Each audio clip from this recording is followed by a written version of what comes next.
Her father died bankrupt. The creditors gave her 1 week, become the bride of England's most notorious Earl. Then they forced her onto a ship to Britain. When Linda arrived at his isolated residence at Wickham Manor, he leaned close, his voice a dark whisper. "I can feel your innocence. Soon, very soon, I will have it." Hello everyone! Before we start, make sure to like and subscribe to the channel, like the video and share with loved ones, and tell me in the comments where you're watching from and what time it is there. That way YouTube will keep showing you stories just like this one. Now, let's begin. The creditors came at dawn. Linda Johansson woke to the sound of fists pounding on the front door of their Beacon Hill townhouse. She sat up in bed, her heart already racing. She knew what this meant. She had known it would come eventually.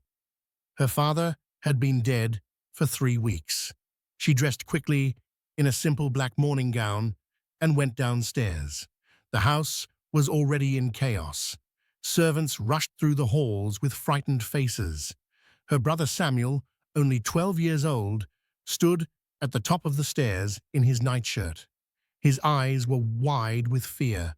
"Stay with Ingrid," Linda told him quietly. "Keep her in her room.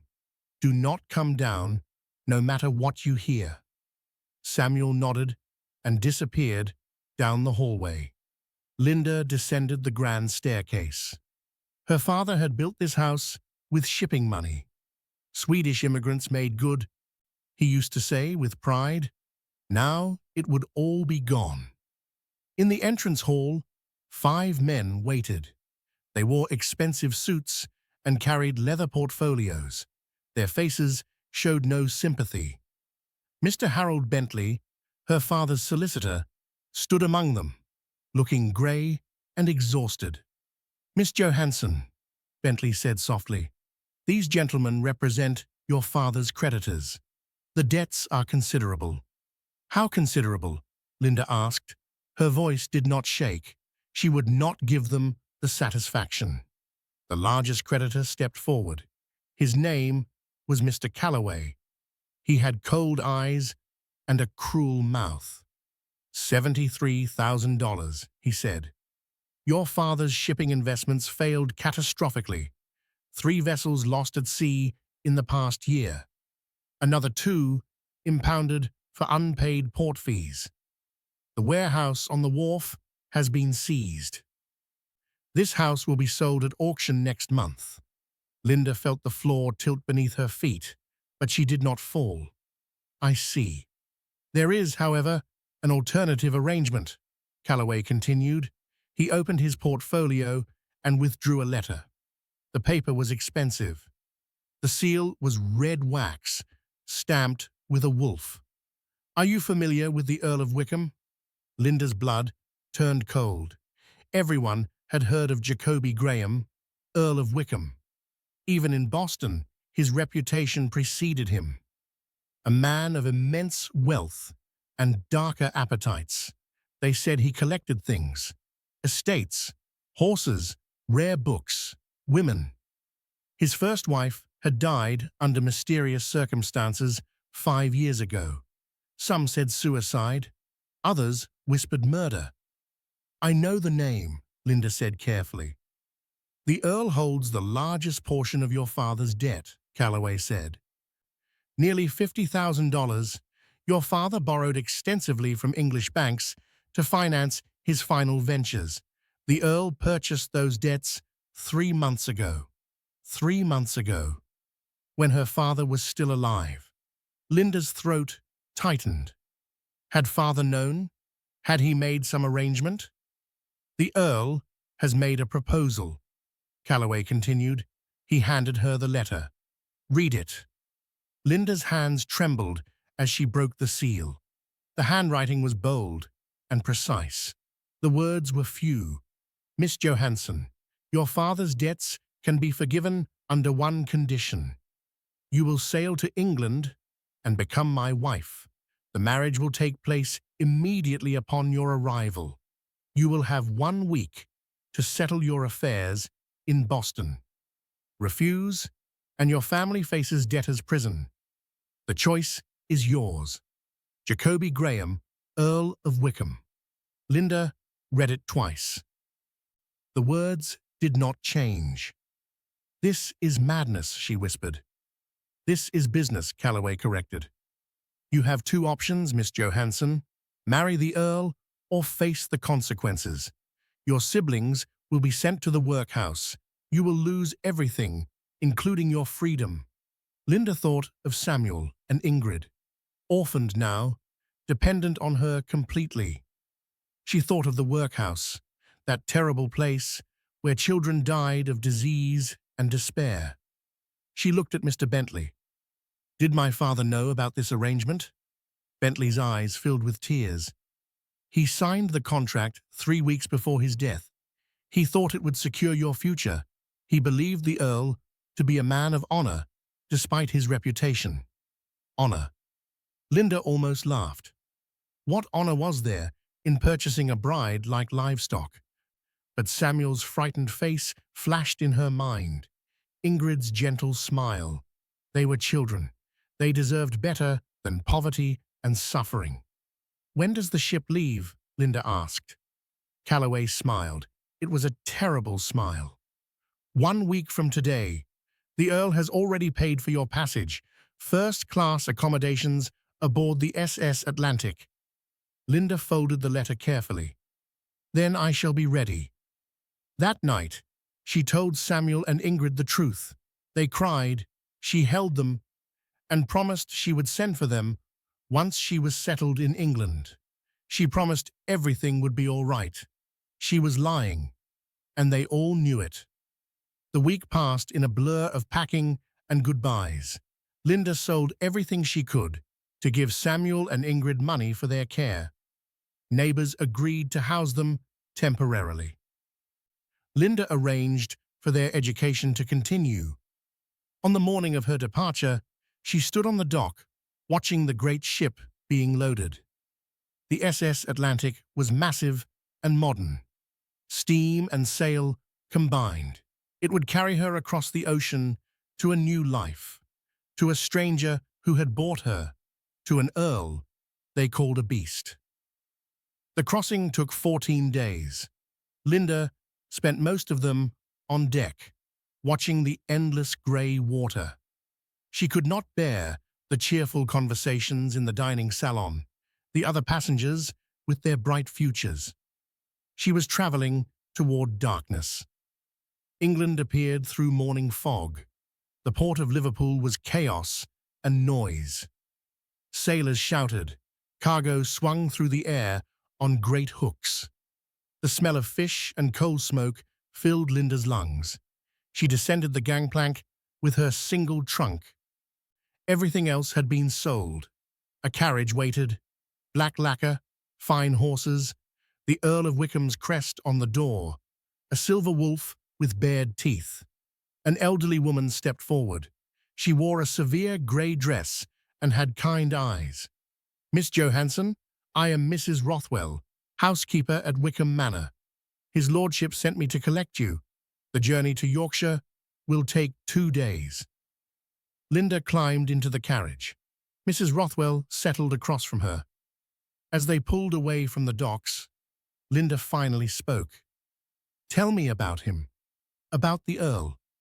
Mrs. Rothwell's expression became guarded. "His lordship is a complicated man. That is not an answer." The housekeeper sighed. "He was different before the first Countess died. Lighter, somehow. After Lady Victoria's death, he closed himself off. He dismissed half the staff. Locked entire wings of the manor. He rarely leaves his study except to ride the moors alone." She paused. "There are those who blame him for her death." "Do you?" Linda asked. Mrs. Rothwell looked out the window. "I blame the Dowager Countess. Lady Victoria was fragile. She needed protection. She did not receive it." Linda wanted to ask more, but Mrs. Rothwell's mouth had become a tight line. The subject was closed. They travelled north through rain and grey skies. England was so green it hurt Linda's eyes. Everything felt ancient and heavy. They stopped at coaching inns where servants whispered and stared. The Earl's new bride, the American. They wondered how long she would last. On the second evening, they reached Yorkshire. The landscape changed. Open moors stretched endlessly. Wind howled across empty spaces. No trees, no shelter. Just endless rolling hills covered in purple heather. Then, Wickham Manor appeared. It rose from the moors like something from a nightmare. Grey stone, massive. Towers that pierced the cloudy sky. Windows like dark eyes. No lights burned except a few scattered candles. It looked abandoned. It looked haunted. The carriage stopped before enormous oak doors. Mrs. Rothwell touched Linda's hand gently. "Be strong, my dear. You will need it." Before Linda could respond, the carriage door opened. A young footman helped her down. He would not meet her eyes. That frightened her more than anything. Then she saw him. Jacoby Graham stood on the steps. He was tall and powerfully built.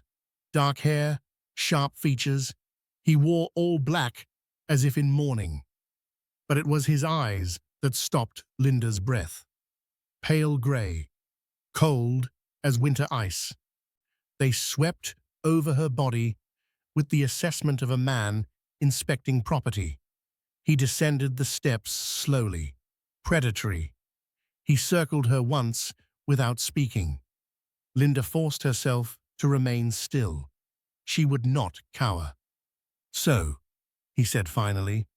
His voice was deep and cultured with an edge of cruelty. "This is what £50,000 buys. I expected something more substantial." Linda lifted her chin. "Perhaps you overpaid." His eyebrows rose. For just a moment, something flickered in those dead eyes. Surprise? Interest? Then it vanished. He moved closer, invading her space. Linda's heart hammered, but she held her ground. He towered over her. She had to tilt her head back to meet his gaze. He reached out and traced one finger along her jaw. His touch was shockingly gentle, but his words were not. "I can feel your innocence," he sneered. His finger trailed down her throat to rest against her racing pulse. "That frightened little heartbeat, that tremor in your breath. You have never been touched by a man, have you?" Linda slapped his hand away. "Do not touch me," he laughed. The sound held no warmth. "Oh, my dear Miss Johansson, forgive me, Lady Wickham. You misunderstand. I am not asking permission." He leaned down until his lips nearly brushed her ear. Linda could smell whiskey on his breath, feel the heat of his body. "I bought you," he whispered. "I own you, and before this week is out, I swear I will have every piece of that precious innocence you are clutching so desperately." He pulled back and smiled. It was the smile of a wolf eyeing prey. "Welcome to Wickham Manor, your new home, your new life, your new hell." Then he turned and walked into the house, leaving Linda standing alone in the gathering darkness. Mrs. Rothwell appeared at her side. "Come, my lady, I will show you to your chambers." Linda followed numbly. The entrance hall was vast and dim. A few candles burned in sconces, but they did little to push back the shadows. Her footsteps echoed on marble floors. Portraits of stern ancestors lined the walls. They all had those same cold grey eyes. Mrs. Rothwell led her up a grand staircase to the second floor. The corridors were like a maze. Dark wood paneling, thick carpets that muffled sound. Finally, they stopped before a door. "These are your rooms," Mrs. Rothwell said. "The Earl's chambers are through that connecting door. He has instructed that it remain unlocked." Linda's stomach clenched. Of course. He would come to her whenever he pleased. The chambers were beautiful despite everything. A large bed with deep blue hangings, a fireplace where flames already danced, windows overlooking the dark moors, a dressing room and sitting area. A young maid appeared from the dressing room. She had frightened eyes and trembling hands. "I am Clara, my lady. I will be your lady's maid." "Thank you, Clara," Linda said softly. After they left, Linda sank into a chair by the fire. She was in England, in Yorkshire, in the house of a man who had purchased her like cargo. A man who had promised to take her innocence, whether she willed it or not. She should cry. She should break down. Instead, Linda stood and locked the connecting door to Jacoby's chambers. Let him come. She would not make this easy. The wedding took place the next morning at 10 o'clock. A vicar came from the village. He looked nervous, rushing through the ceremony as if the house itself frightened him. Linda wore a dress Clara had found for her, simple grey silk. Jacoby wore black again. He did not look at her during the vows. When the vicar pronounced them husband and wife, Jacoby pressed his lips briefly to Linda's forehead. His mouth was cold. "You are the Countess of Wickham now," he said. "Do not disgrace the title." Then he left. Linda stood alone in the small chapel, wondering what she had done. That first week, Linda barely saw her husband. He spent his days riding across the moors or locked in his study. He took his meals alone. At night, she heard him pacing in his chambers beyond the locked door. Once, he tried the handle, found it locked. She heard him laugh, low and bitter, then silence. Linda refused to hide in her rooms. If this was to be her prison, she would claim what territory she could. She began exploring the manor. It was enormous and neglected, dust-covered fine furniture. Curtains were drawn against the light. Rooms sat empty and cold. The servants moved like ghosts, speaking in whispers. Mrs. Rothwell became her guide and reluctant ally. "The house has been like this since Lady Victoria died," the housekeeper explained as they walked through the east wing. His lordship dismissed the staff, closed the rooms. He could not bear to see them as they were. "What was she like?" Linda asked. "Lady Victoria?" Mrs. Rothwell hesitated. Beautiful, delicate, she loved music and flowers. But she was not happy here. She hated the isolation. The moors frightened her. They passed a door that was not just closed, but locked with a heavy bolt. Linda stopped. "What is in there?" "Lady Victoria's chambers," Mrs. Rothwell said quickly. "His lordship keeps them locked. No one goes in, not even to clean." Linda stared at the door. What secrets did it hold? What had happened to the first countess in those rooms? She did not ask. Not yet. Instead, Linda began taking control of the household. She met with Mrs. Rothwell each morning to discuss the day's tasks.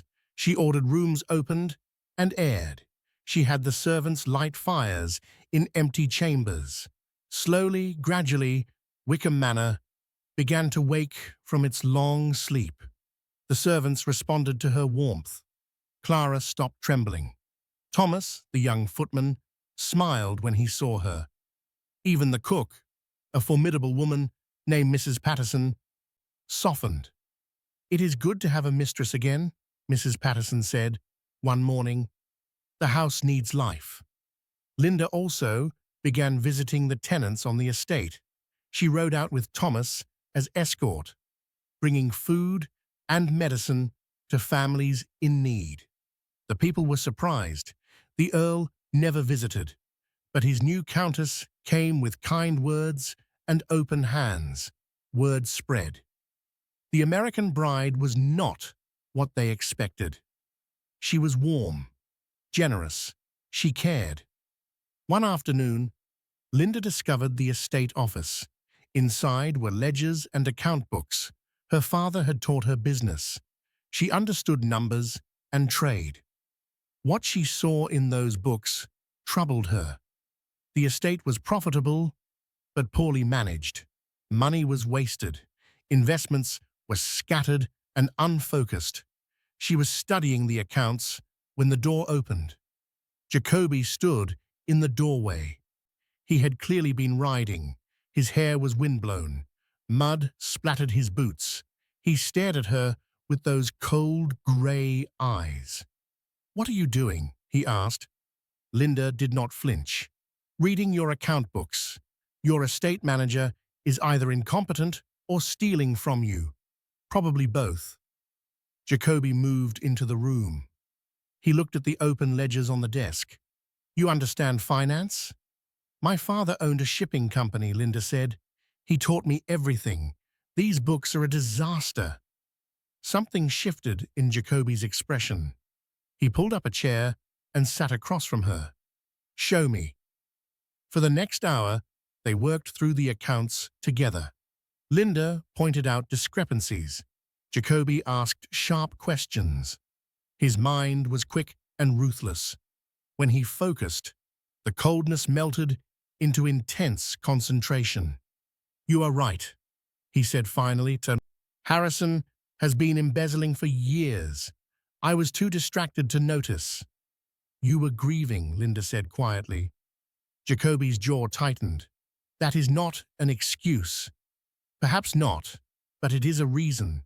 He looked at her then, really looked at her.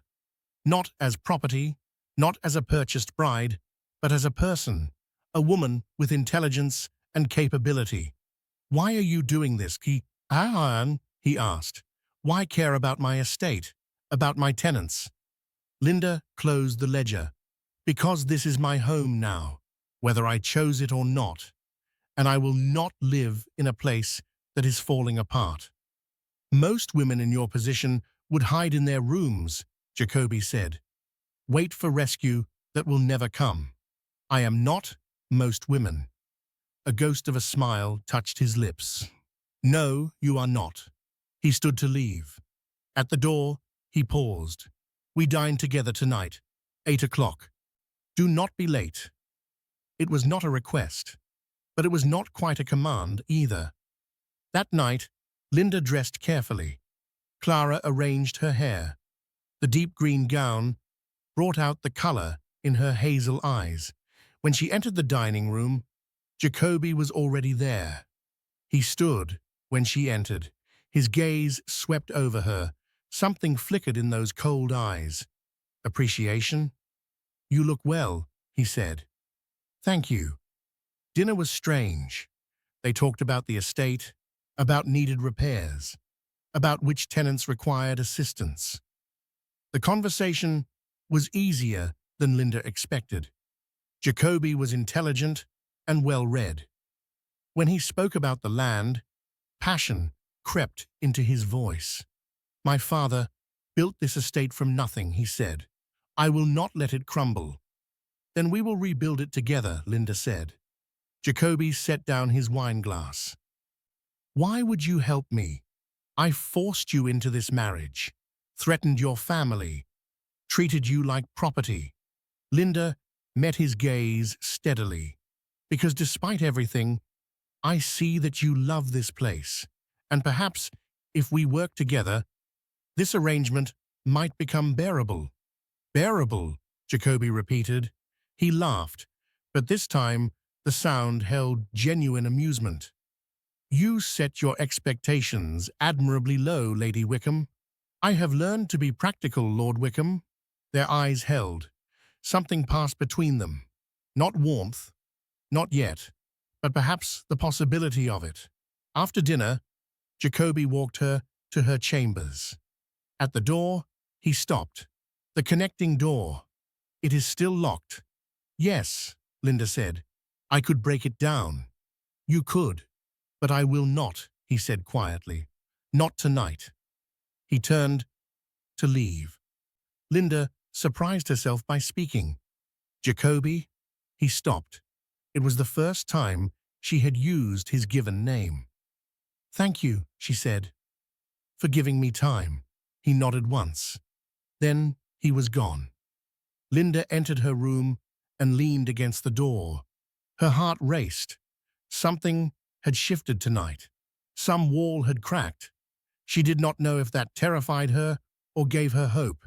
If you're wondering what happens when those walls finally crumble, subscribe to follow Linda and Jacoby's journey from darkness into something neither expected. The days began to fall into a pattern. Linda woke early and met with Mrs. Rothwell. Then she worked in the estate office, reviewing accounts and writing correspondence. Jacoby joined her most afternoons.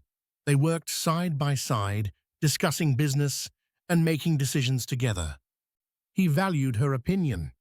That surprised her more than anything.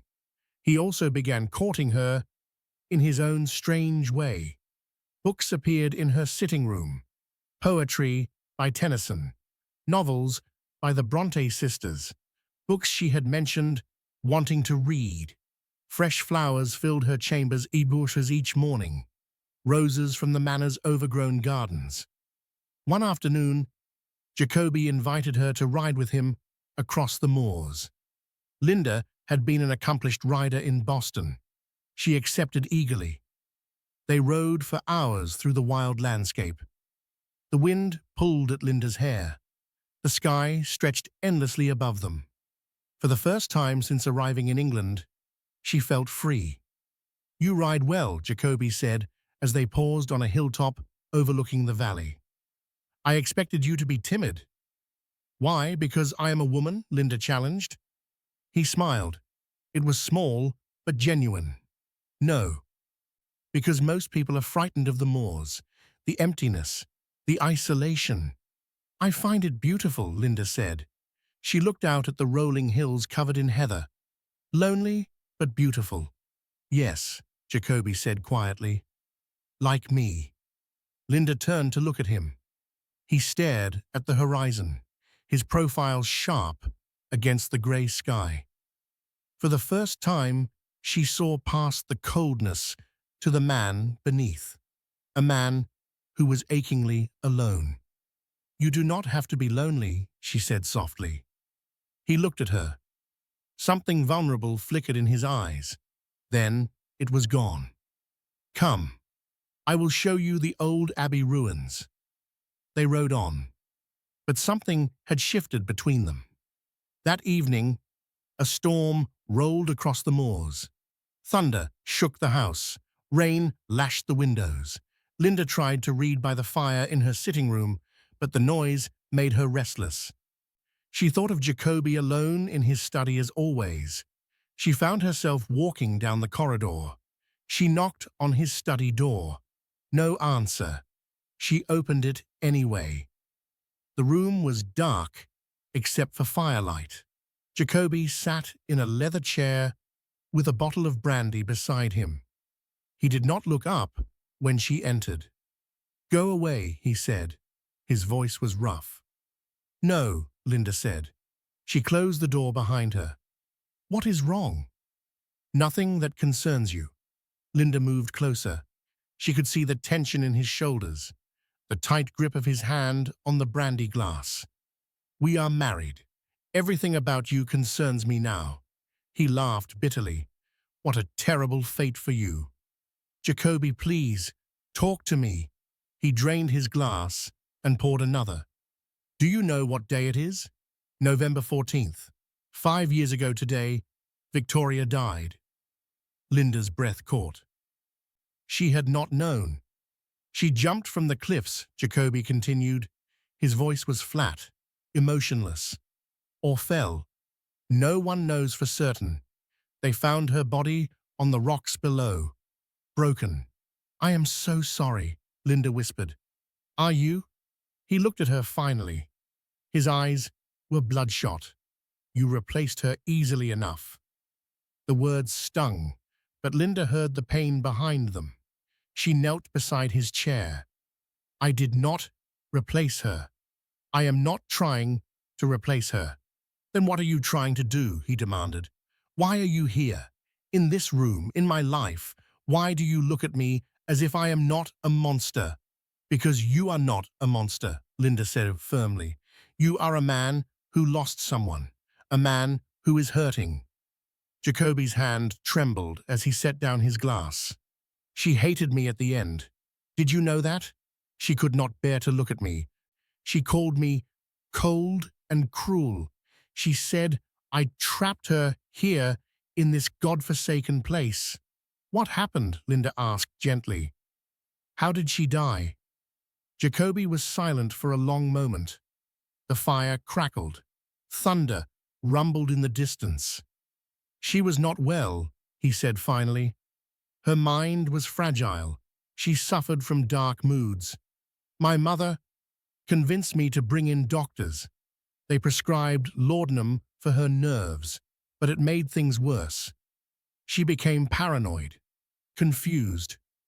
She stopped eating, stopped sleeping. She locked herself in her rooms. He stood abruptly and moved to the window.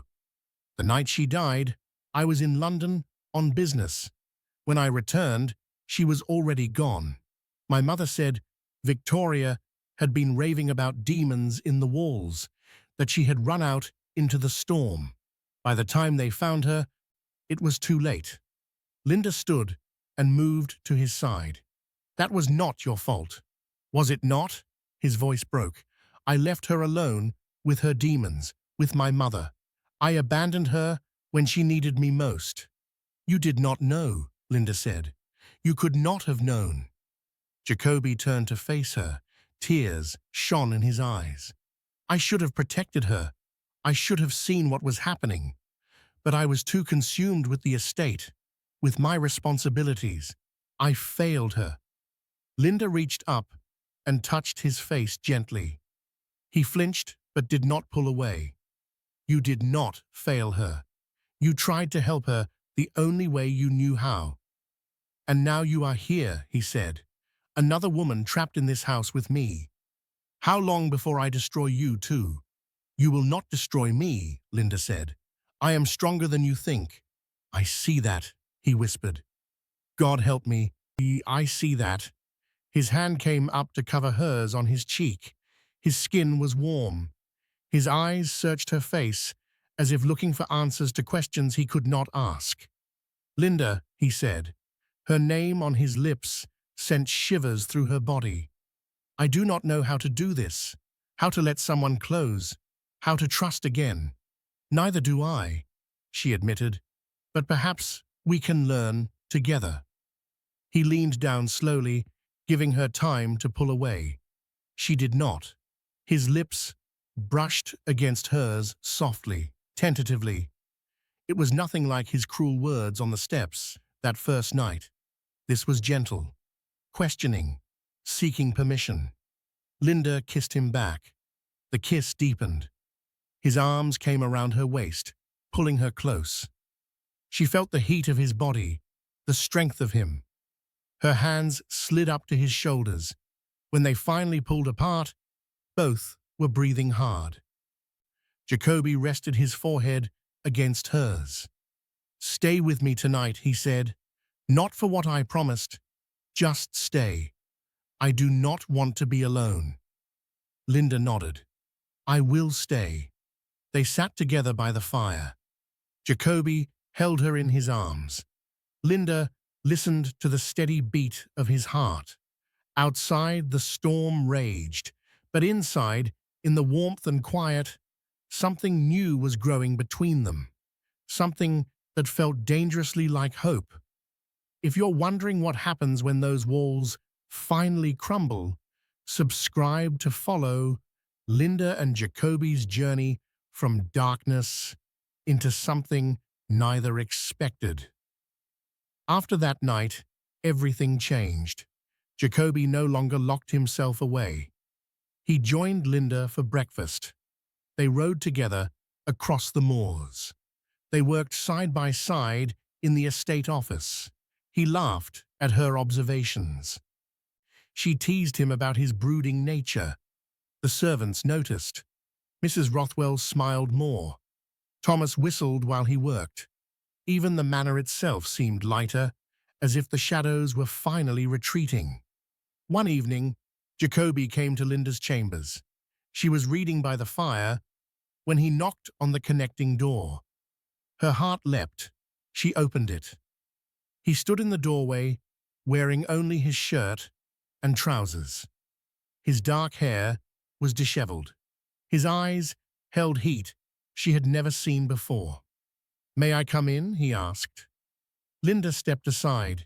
He entered and closed the door behind him. They stood facing each other. The air between them felt charged, electric. "I have been patient," Jacoby said. His voice was rough. "I have given you time. But Linda, I cannot wait any longer. I want you. Not as conquest, not as property, but as my wife, as the woman I am falling in love with." Linda's breath caught. "You love me?" "I am terrified by how much I love you," he said. He moved closer. "You have awakened something in me I thought was dead. You have made me want to live again, to feel again." "I love you too," Linda whispered. The admission felt like jumping off a cliff. "I did not want to. I tried not to, but I do." Jacoby cupped her face in his hands. "Then let me love you properly. Let me show you what this can be between us." Linda nodded. "Yes."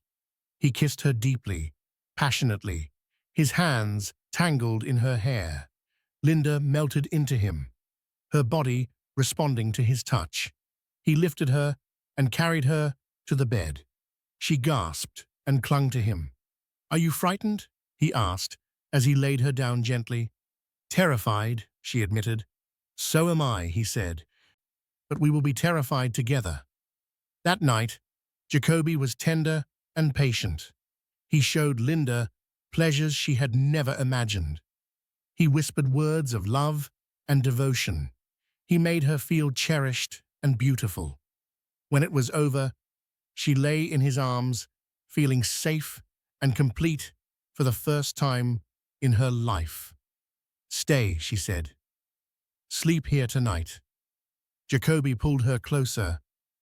"I will never leave this bed if you keep asking so sweetly." They fell asleep, tangled together.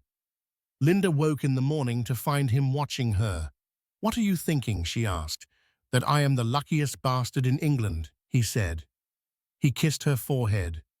"That I do not deserve you, but I will spend my life trying to earn you." The weeks that followed were blissful. Linda and Jacoby became true partners in every way. But Linda's curiosity about Victoria grew stronger. The locked rooms haunted her. What secrets did they hold? One afternoon, while Jacoby was meeting with tenants, Linda approached Mrs. Rothwell. "I need to see Lady Victoria's chambers." The housekeeper paled. "His lordship forbids it." "I am his wife now," Linda said firmly. "I need to understand what happened. Please." Mrs. Rothwell hesitated. Then she retrieved a key from her office. "If his lordship asks, I will say you took it without my knowledge." They climbed the stairs to the locked wing. Mrs. Rothwell unlocked the heavy door. It opened with a creak.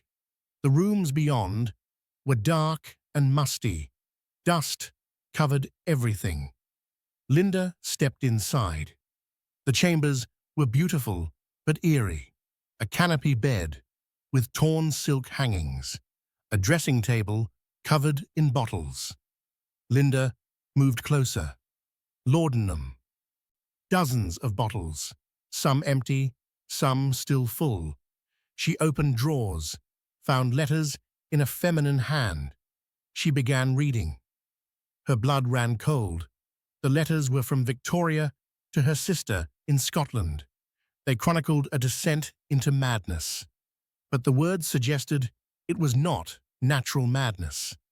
Victoria wrote about Mother Graham's medicine that made her see things, about paranoia that grew worse with each dose, about feeling trapped and poisoned. The final letter was dated the day Victoria died. Linda's hands shook as she read it. Dearest Catherine, I know now what has been done to me. Mother Graham has been poisoning my mind with laudanum and lies. She wants me gone so she can control Jacoby and the estate. I tried to tell him, but he does not believe me. He thinks I am mad. Perhaps I am. The medicine makes everything confused. But I know one truth. She wants me dead. And I fear I will give her what she wants. I cannot fight any more. I am so tired. Tell Jacoby I am sorry. Tell him this was not his fault. Tell him to beware his mother. She is a demon in silk gloves. Forgive me. Victoria. Linda stared at the letter. Jacoby's mother. The Dowager Countess had driven Victoria to her death. She had poisoned her mind with laudanum, fed her paranoia, isolated her from help. Dear God, Linda whispered. What are you doing in here? A voice said from the doorway. Linda spun around. Jacoby stood there. His face was pale. His eyes were furious. I told you these rooms were forbidden, he said. His voice shook. I told you to stay out. Linda held up the letter. You need to read this. You need to know what really happened to Victoria.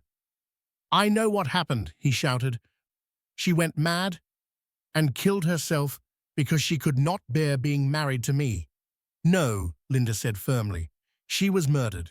Your mother murdered her. Jacoby stared at her as if she had gone mad herself. What are you talking about? Linda thrust the letter at him. Read it. Victoria knew at the end. She knew your mother was poisoning her with laudanum, feeding her paranoia, driving her to suicide. Jacoby took the letter with trembling hands. He read it once, then again. His face crumbled. No, Mother would never. Read the other letters, Linda said. She gathered them from the desk. Victoria documents everything. The medicine your mother gave her, the isolation, the constant suggestions that you wanted her gone. It was all orchestrated. Jacoby sank into a chair. He read letter after letter.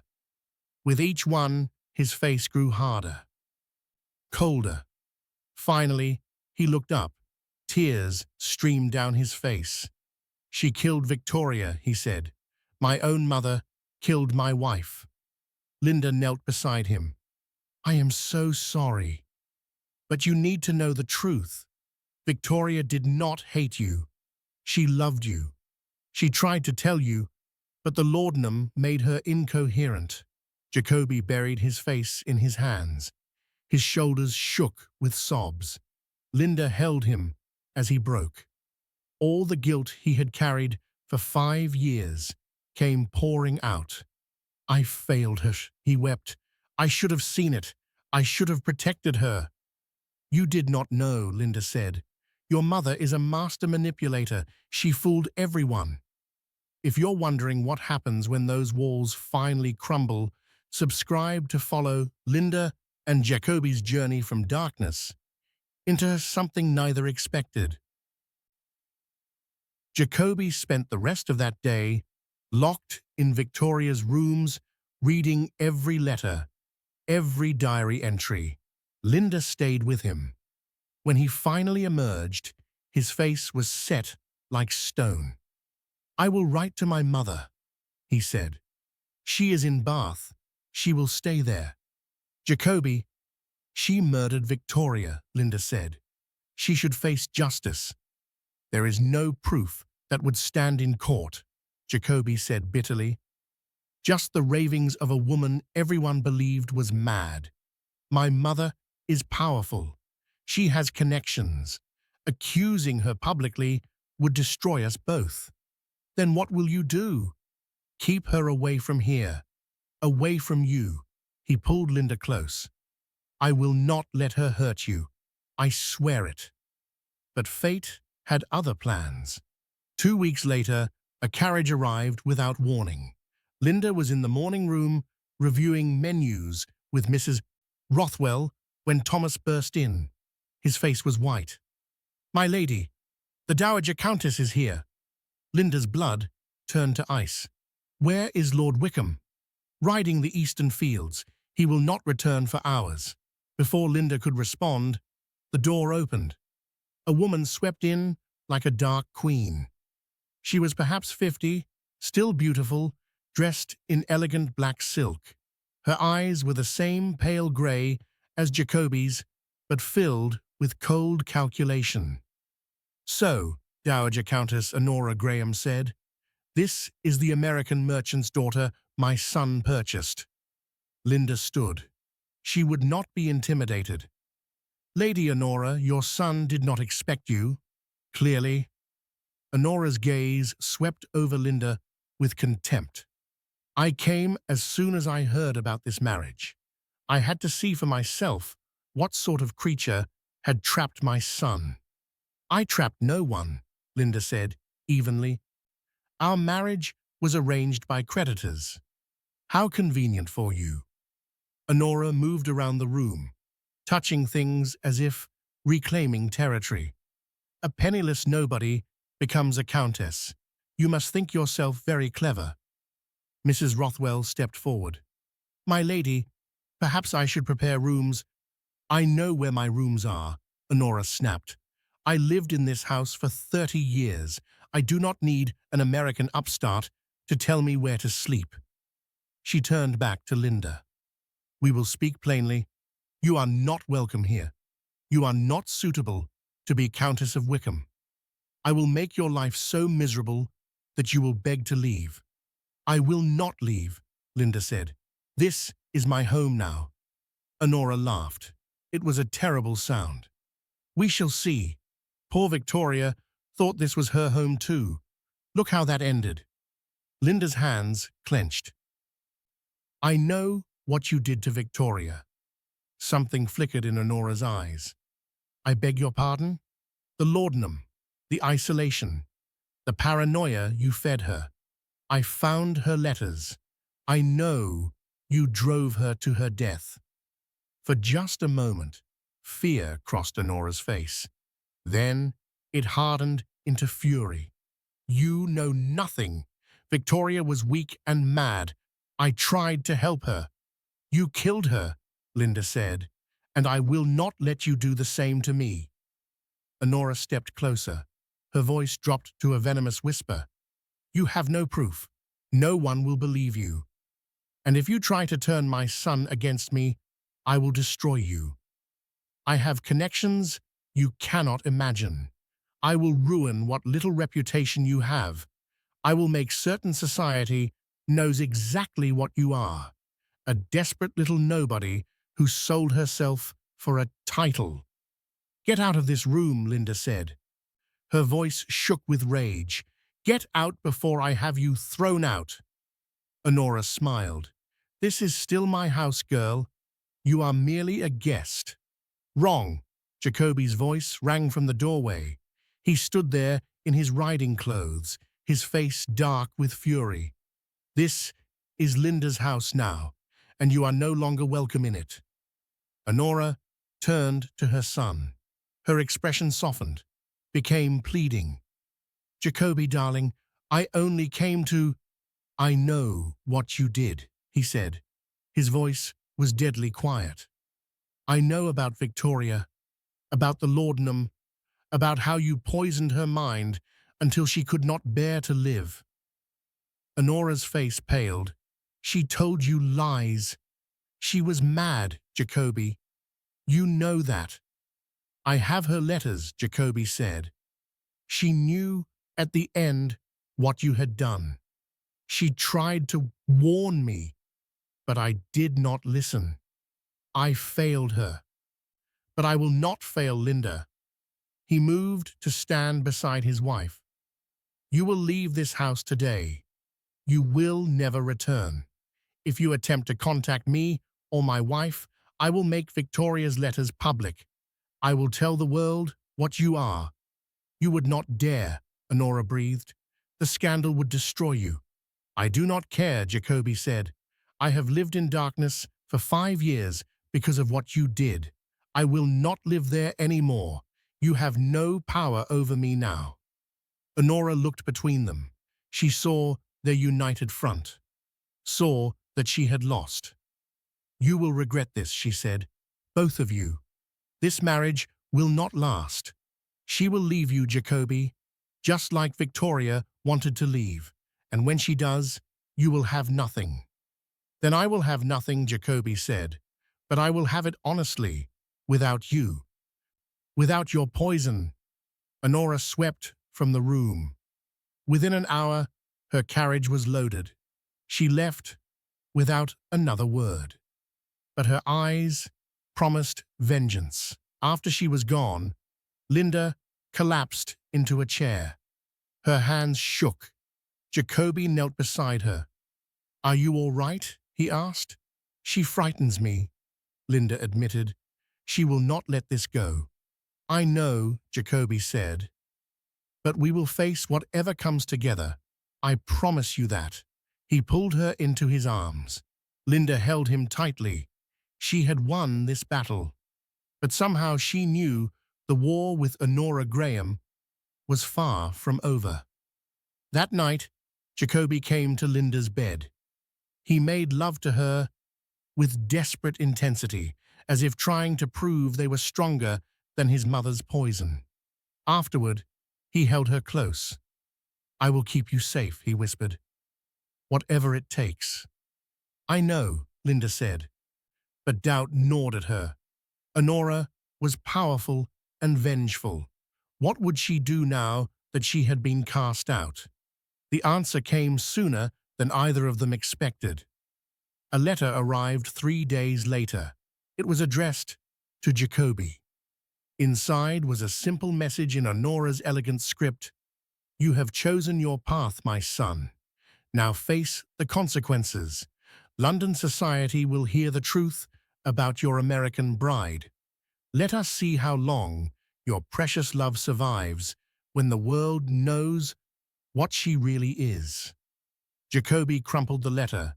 "She is going to attack you publicly, destroy your reputation." "Let her try," Linda said, but fear coiled in her stomach. She was already an outsider, an American nobody who had married an earl. If Honora spread lies, society would believe them. "We should go to London," Jacoby said. "Face this directly. Show society that we are united." "Are you certain?" Linda asked. "We could stay here, ignore her." "No," Jacoby said firmly. "I have hidden for 5 years. I will not hide any more. We will go to London. We will attend the season. And we will show my mother that she cannot destroy us." Linda nodded. She was terrified, but she would not let Honora win. They arrived in London 3 weeks later. The Wickham townhouse in Mayfair had been closed for 5 years. Servants rushed to prepare it for their arrival. Linda stood in the entrance hall and felt the weight of history. Victoria had walked these floors, lived in these rooms, died because of secrets and poison. "Are you ready for this?" Jacoby asked. He took her hand. "No," Linda said honestly, "but I will do it anyway." The invitations came immediately. Everyone wanted to see the Earl of Wickham and his American bride. 5 years of isolation had made Jacoby a mystery, and mysteries fascinated London society. Their first event was a ball hosted by the Duke of Somerset. Linda, dressed carefully in a gown of deep sapphire silk. Jacoby had given her his mother's sapphires. The necklace felt heavy around her throat. "You look magnificent," Jacoby said. He was devastatingly handsome in black evening clothes. "They will not know what to make of you." "That is what I fear," Linda murmured. The ballroom was ablaze with light and wealth, hundreds of people in their finest. Linda felt every eye turn to them as they were announced. The Earl and Countess of Wickham. Whispers followed them like shadows. Linda held her head high. Jacoby's hand at her back steadied her. They greeted the Duke and Duchess of Somerset. The Duchess was kind. How lovely to see you in society again, Lord Wickham, and your bride is charming. But others were not so welcoming. Linda saw the sneers, heard the whispers. American, merchant class, bought her way in. Honora's poison was already working. Then Linda saw her. Dowager Countess Honora stood across the ballroom surrounded by admirers. She wore black lace and diamonds. When her eyes met Linda's, she smiled. It was a predator's smile. "She is here," Linda whispered. "I see her," Jacoby said. His jaw tightened. "Stay close to me." But Honora was patient. She waited until the dancing began, until Linda and Jacoby were separated by the crowds. Then she struck. Linda was standing near the refreshment table when Honora appeared at her side with several society matrons. "Lady Wickham," Honora said sweetly, "how lovely you look, though that gown is quite bold for someone of your background." The other women tittered. Linda's face burned. "Thank you, Lady Honora. I was just telling Lady Pemberton and Mrs. Blackwood about your father," Honora continued. Her voice carried across the room. "Such a tragedy. Dying bankrupt, leaving his children destitute." "My father was a respected merchant," Linda said evenly. "Was he?" Honora's eyes glittered with malice. "I heard he was a gambler who lost everything, that his creditors came for his daughter like vultures. Tell me, how much did my son pay for you? What is the going rate for a desperate American girl these days?" The nearby conversations stopped. People turned to stare. Linda felt the room closing in. "That is enough, Mother." Jacoby appeared at Linda's side. His voice was cold with fury. "I am merely making conversation," Honora said innocently. "Surely your wife does not mind discussing how she became a countess. After all, everyone is curious." "Everyone knows you trapped him," Lady Pemberton said. She was one of Honora's oldest friends. "A scheming little nobody who saw an opportunity." "That is a lie," Linda said, but her voice shook. "Is it?" Honora stepped closer. Her voice dropped to a vicious whisper that only Linda and Jacoby could hear. "You sold yourself, girl. You are no better than a whore in silk, and everyone here knows it." The words hit Linda like a physical blow. Tears stung her eyes. She turned to flee. "Linda, wait!" Jacoby called, but she was already moving through the crowd. Behind her, she heard Honora's laughter, heard the whispers spreading like wildfire. "Did you see her face? Absolutely shameless. Poor Lord Wickham." Linda found refuge in an empty sitting room. She pressed her hands to her face. The tears came hot and bitter. She had been a fool to think she could face London society, to think she belonged here. The door opened. Jacoby entered and closed it behind him. "Do not," Linda said. "Please, just leave me." "I will never leave you," Jacoby said. He crossed the room and pulled her into his arms. "Linda, listen to me. Everything my mother said was a lie." "Was it?" Linda looked up at him. "I did sell myself, Jacoby. I married you for money, to save my family. That is the truth. You married me because you had no choice," Jacoby said fiercely. "Because my creditors forced you. Because you are brave and strong, and you protected the people you love. That is not shameful. That is heroic. Society does not see it that way." "Then society is blind," Jacoby said. He cupped her face in his hands. "You are the finest woman I have ever known. You brought light back into my life. You saved me from darkness. I do not care what anyone else thinks. I love you.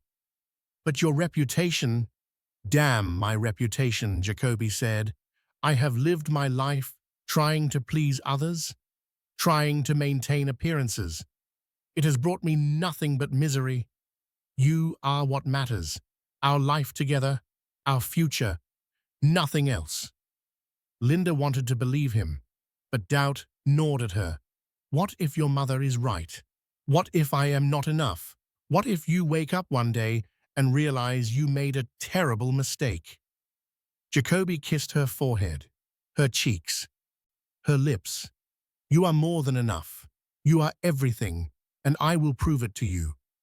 He pulled away and straightened his jacket.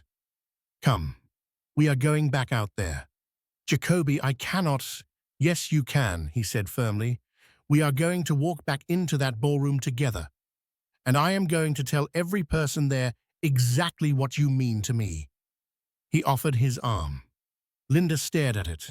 Her hands trembled, but she saw the love and determination in his eyes. She took his arm. They returned to the ballroom together. Conversations died as they entered. Everyone watched, waited. Honora stood at the center of the crowd, triumphant. Jacoby led Linda to the middle of the dance floor. The orchestra had stopped playing. The silence was deafening. Ladies and gentlemen, Jacoby said, his voice carried across the vast room, I have something to say about my wife. Honora's smile widened. She thought she had won. 5 years ago, my first wife died, Jacoby continued. I believed it was my fault.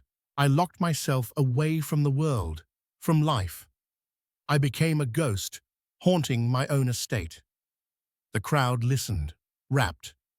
Then Linda came into my life, not by choice, not by romance, but by necessity and circumstance. She had every reason to despise me.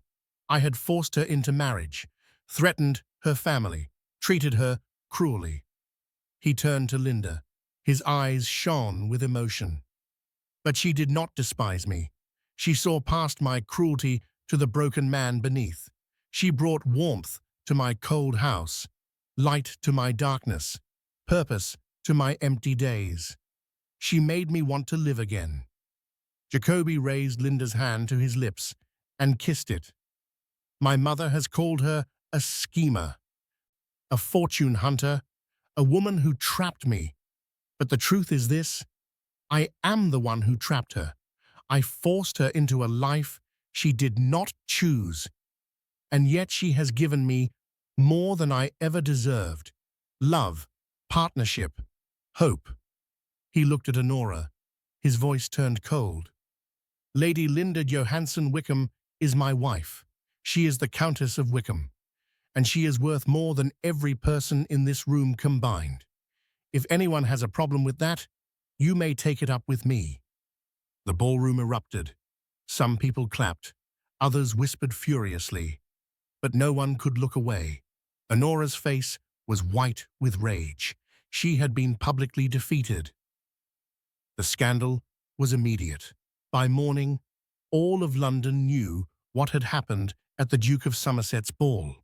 The Earl of Wickham had publicly defended his American bride against his own mother. Society was divided.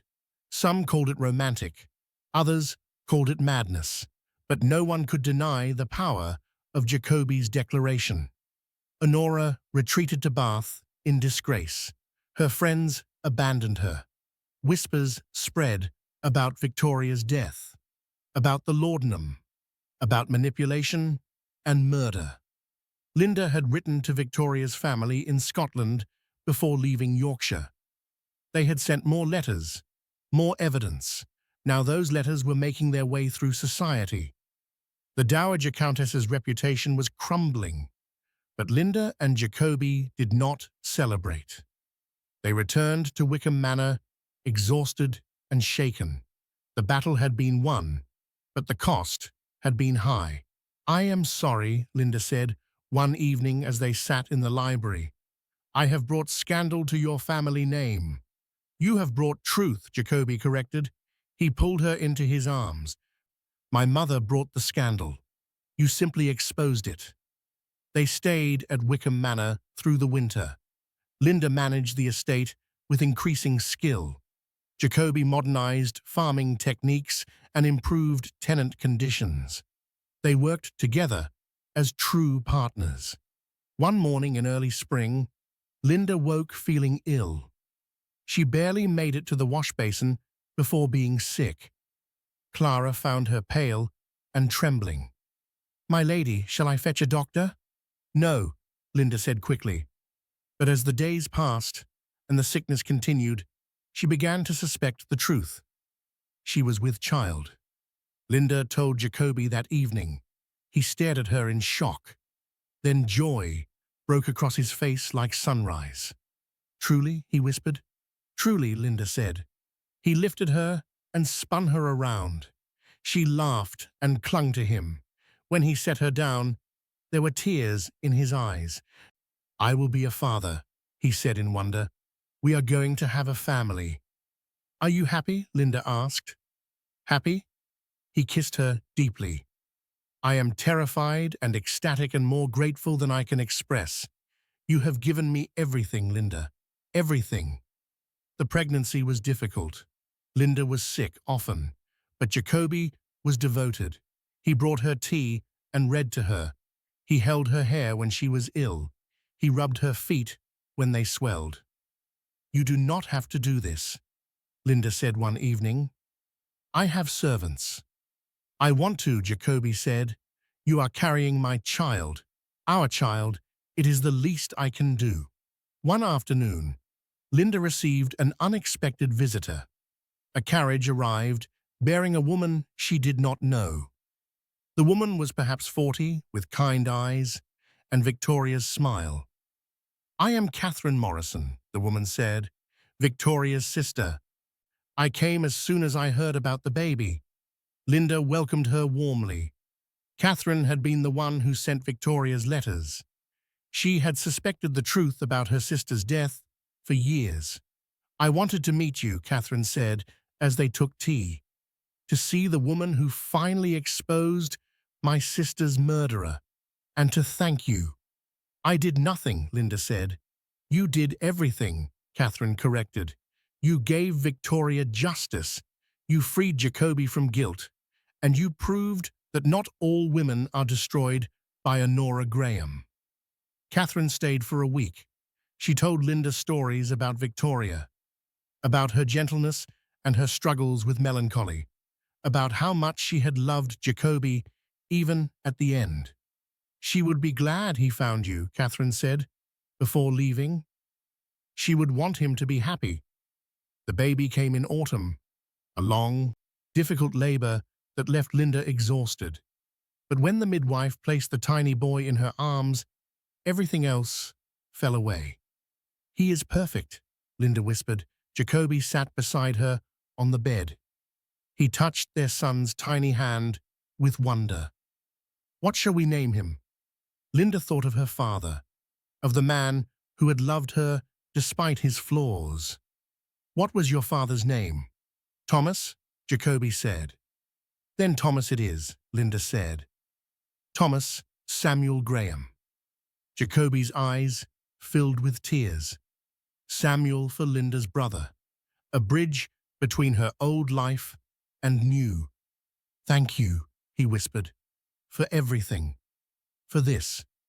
Months passed. Thomas thrived. The estate prospered. Linda's siblings, Samuel and Ingrid, came to visit from Boston. Linda had sent them money regularly. Now Samuel was studying at university. Ingrid was engaged to a kind merchant's son. "You saved us," Samuel said as he held his infant nephew. "I do not know what would have happened without you." "We saved each other," Linda said. She looked at Jacoby across the nursery. He was showing Ingrid the estate ledgers, explaining investments and management. Her family was whole again. Different, but whole. One evening, as winter approached again, Linda found Jacoby in his study. He was writing a letter. She looked over his shoulder. It was addressed to creditors in Boston. He was paying off the remaining debts her father had left. All of them. Every penny. "Jacoby, you do not have to—" "I want to," he said. He pulled her onto his lap. "Your father gave me you. That debt can never truly be repaid, but I can at least settle the financial one. I love you, Linda said. The words still felt new and precious. I love you so much it frightens me sometimes. Then we will be frightened together, Jacoby said. He kissed her softly, as we have been from the beginning. That night, they received word. Honora had died in Bath. Apoplexy, the doctors said. She had been alone. None of her former friends had visited in months. Jacoby read the letter twice. Then he threw it in the fire. Good, he said simply. Linda understood. There was no grief for a woman who had caused so much pain, only relief that she could hurt no one else. It is over, Linda said. Truly over. No, Jacoby said. He took her hand. It is just beginning. Our life together, our family, our future. He led her to the window. Outside, the moors stretched endlessly under starlight, the land they had rebuilt together, the home they had made. Do you remember that first night? Jacoby asked. When I said such terrible things to you? I remember, Linda said. I was a monster then, he said. Cruel and broken and lost. You were never a monster, Linda corrected. You were hurt. There is a difference. You taught me that, Jacoby said. He turned to face her. You taught me that I could be more than my pain, more than my past. You taught me how to live again. You taught me I was worth loving, Linda said, that I was more than what others said about me.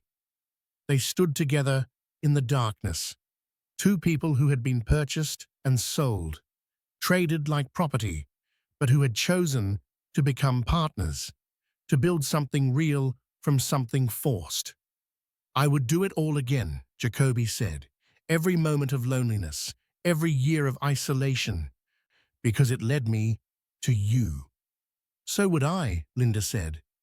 Every humiliation, every fear, because they brought me here, to this life, to you. Outside, an owl called across the moors. Inside, their son slept peacefully. And Linda and Jacoby stood together, whole and healed at last. Spring came early the next year. The moors bloomed with wildflowers. Thomas took his first steps in the garden. Linda painted in her studio, capturing the beauty of Yorkshire on canvas. Jacoby modernized the estate, bringing prosperity to tenants and servants alike. But one morning, a letter arrived that changed everything. It was from Boston. From creditors Linda thought had been satisfied. They claimed her father's debts were not fully settled, that there were outstanding obligations, that Samuel and Ingrid were being threatened with legal action. Linda read the letter 3 times. Her hands shook with rage and fear. She had thought this was behind them, that her family was finally safe. She did not tell Jacoby immediately. That evening, while he worked in his study, she packed a small bag. She would return to Boston. Face this alone. She would not let Jacoby sacrifice more for her father's mistakes. But Jacoby found her in her chambers. He stood in the doorway, his face confused. Where are you going? Linda could not lie to him. She handed him the letter. To Boston. To settle this myself. I will not let you pay more for me than you already have. Jacoby read the letter. His jaw tightened. When he looked up, his eyes blazed with emotion. You planned to leave?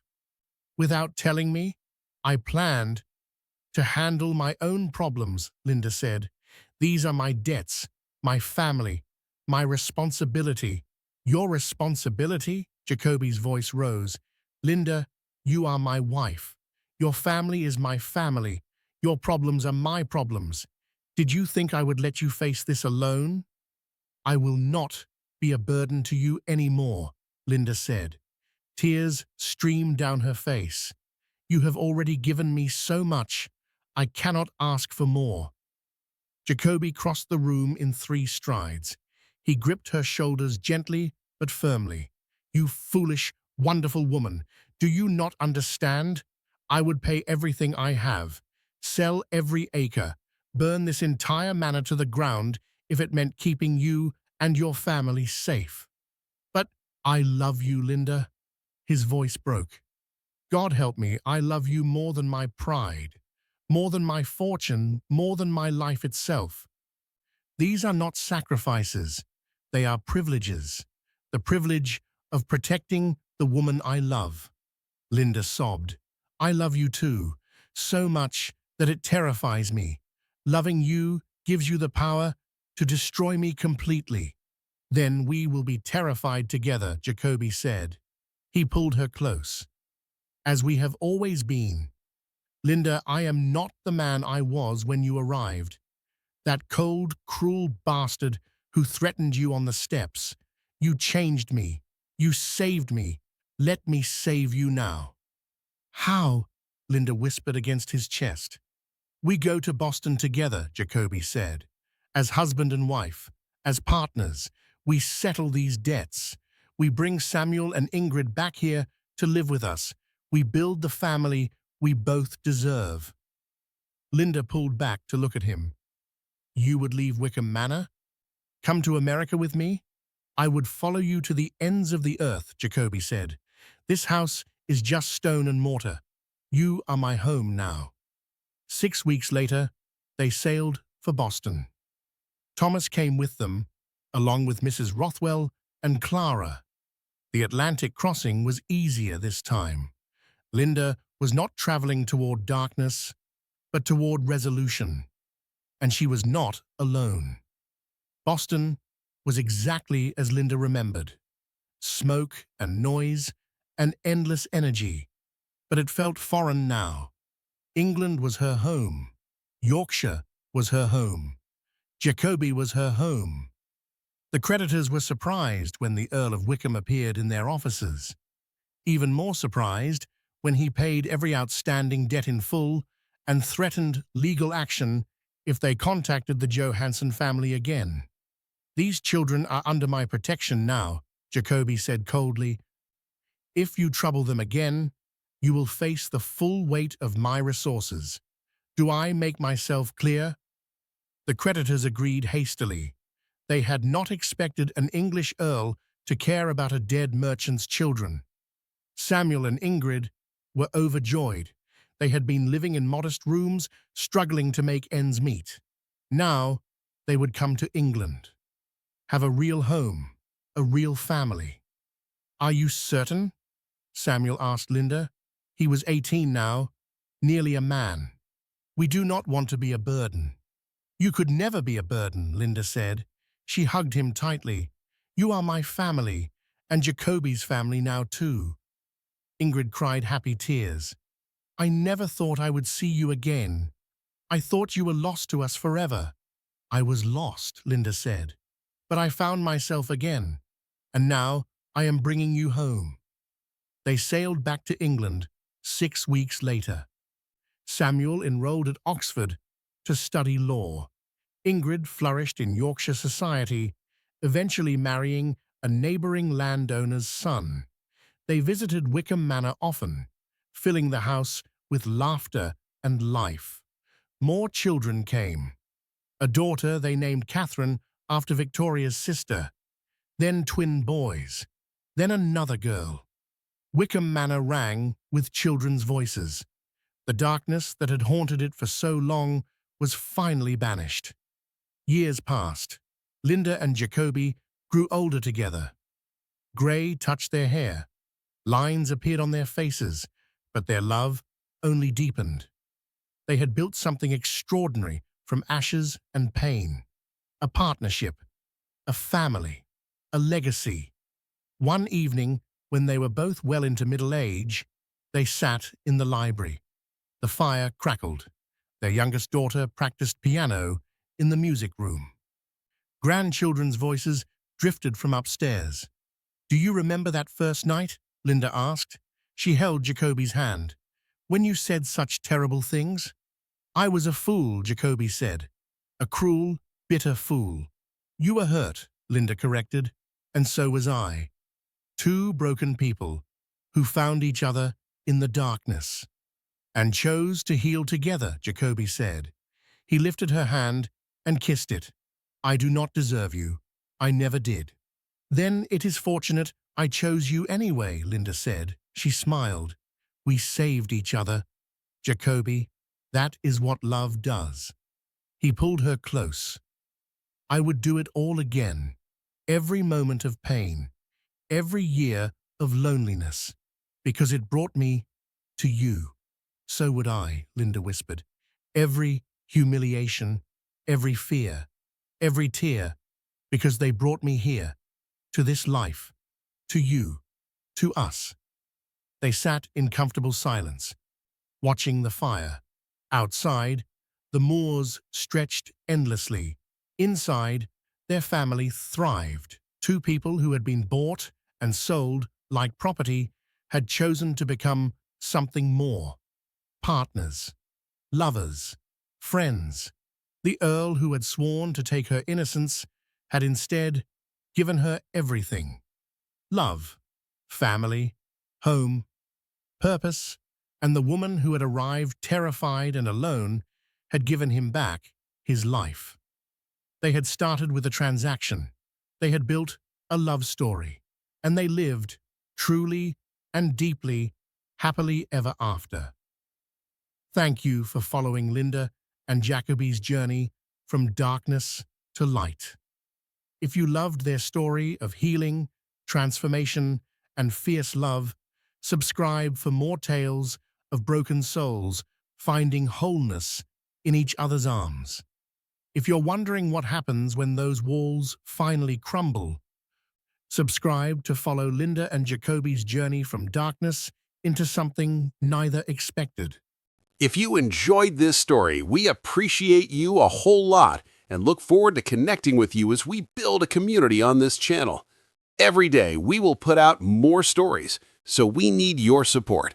Help us by liking, sharing, and subscribing to our channel if you haven't already. You won't miss any new exciting videos. Check out the next video. You'll love it!